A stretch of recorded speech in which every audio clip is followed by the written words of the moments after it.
கருமையான தேவனுடைய பிள்ளைகளே, உங்களை எல்லாரையும் இயேசுவை தேடி என்ற இந்த பாட்காஸ்டுக்கு அன்போடு கூட வாழ்த்தி வரவேற்கிறேன். இன்றைய நாளுக்குரிய தலைப்பு வார்த்தைகளுக்காக தடுமாறுதல். 23/7/2024 உள்ள பகுதி. அதுதான் நம்ம இன்னைக்கு கேட்க போறோம். நம்ம நாடு எப்பாவது திடீர்னு ஒரு நெருக்கடியான சூழலை சந்திக்கும் போது பெரும்பாலான மக்கள் என்ன செய்வாங்க? டிவி ஆன் பண்ணி உட்காருவாங்க. நம்ம எல்லாருக்குமே புதிய சமீபத்திய செய்தி, தகவல், பகுப்பாய்வுகள், அதாவது லேட்டஸ்ட் இன்ஃபர்மேஷன்ஸ் வேணும்னா, அனாலிசிஸ் வேணும்னா நம்ம என்ன செய்வோம்? டிவியை தான் நம்ம ஆன் பண்ணுவோம். அது தேவையாகவும் இருக்கும், நமக்கு அது ரொம்ப வேண்டியதாகவும் இருக்கும். அந்த சூழ்நிலையில் எப்போதாவது நீங்க பார்த்துருக்கிறீங்களா?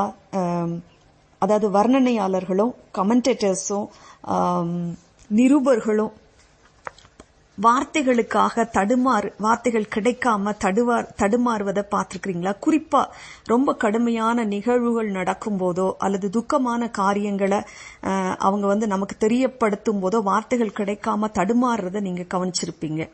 செய்தி பார்ப்பதுல எந்த தவறும் இல்லை. ஆனா அது ஒரு உண்மையான நம்பகமான தகவல் கொடுக்கக்கூடிய ஆதாரமான இடம் அல்ல.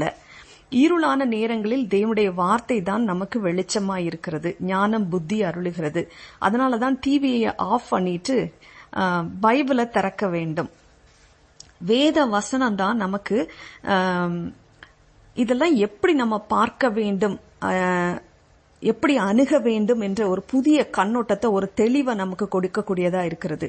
வேதத்திலிருந்து நம்ம ஒரு வசனத்தை பார்க்கலாமா? சங்கீதம் 46:1-2 தேவன் நமக்கு அடைக்கலமும் பலனும் ஆபத்து காலத்தில் அனுகூலமான துணையுமா இருக்கிறார் என்பதை ஞாபகப்படுத்துகிறது. நாம் பயப்படுற காலங்கள்ல அது விசுவாசத்தை, அதாவது பயப்படுற மாதிரி சூழ்நிலை உள்ள காலங்கள்ல அது விசுவாசத்தை நமக்கு தரக்கூடியதா இருக்கிறது. பூமி நிலை மாறி மலைகள் நடு சமுத்திரத்தில் சாய்ந்து போனாலும் நாம் பயப்படும் அப்படின்னு சொல்லி வேதம் நமக்கு அறிவுறுத்துகிறது.